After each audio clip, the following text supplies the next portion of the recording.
Assalamualaikum warahmatullahi wabarakatuh. Perkenalkan, nama saya Elisa Anata dengan nomor NPM 2170201067. Di sini saya akan menjelaskan pengertian dan contoh 7 tradisi ilmu komunikasi yang menjadi grand teori dalam komunikasi.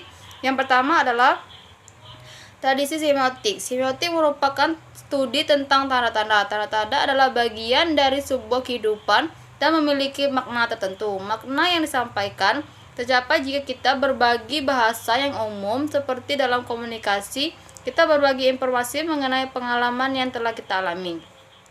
Contohnya adalah mengacungkan jempol kepada kawan yang berprestasi. Dalam hal ini, tanda pengacungan sebagai pujian dari saya dan diakui seperti baik oleh maupun teman saya yang berprestasi. Tradisi fenomenologis. Fenomenologis merupakan bentuk aktivitas sehari-hari dalam sebuah kehidupan. Tradisi fenomenologis ditandai dengan komunikasi berdasarkan pengalaman perbedaan. Contohnya, orang mencari tahu tentang bintang atau langit karena didorong oleh pengalamannya melihat bintang dan langit. Tradisi sibernetika. Tradisi ini mempunyai arti khusus, yaitu dapat melihat masalah kebisingan dalam sebuah proses komunikasi.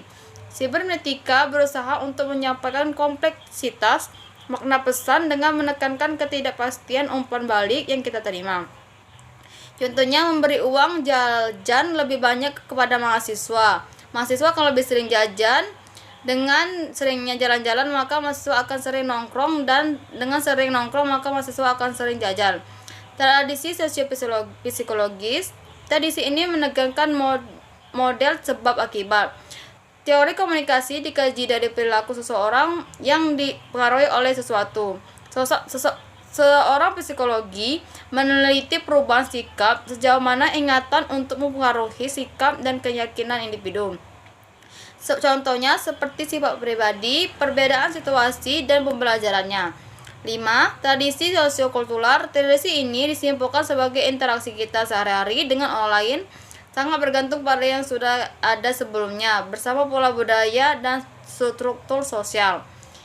Contohnya, sesuatu tradisi di desa di mana para orang tua jauh lebih dihormati dan disegani, sedangkan di kota, orang kaya raya yang lebih dihormati dan disegani.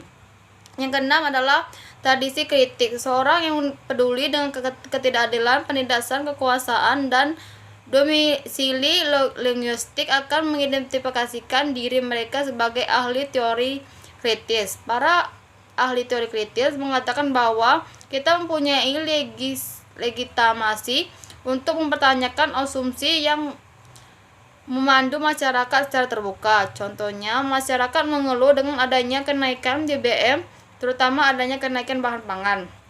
Yang ketujuh, tradisi retoriska. Tradisi retoris adalah seni bicara praktis.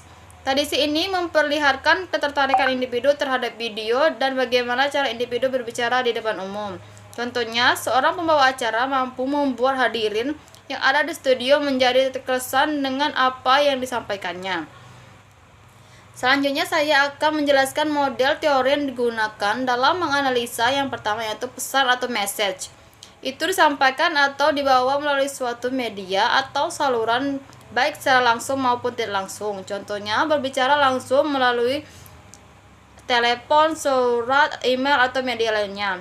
Yang kedua, komunikator yang punya maksud berkomunikasi dengan orang lain, mengirimkan suatu pesan kepada orang yang dimaksud.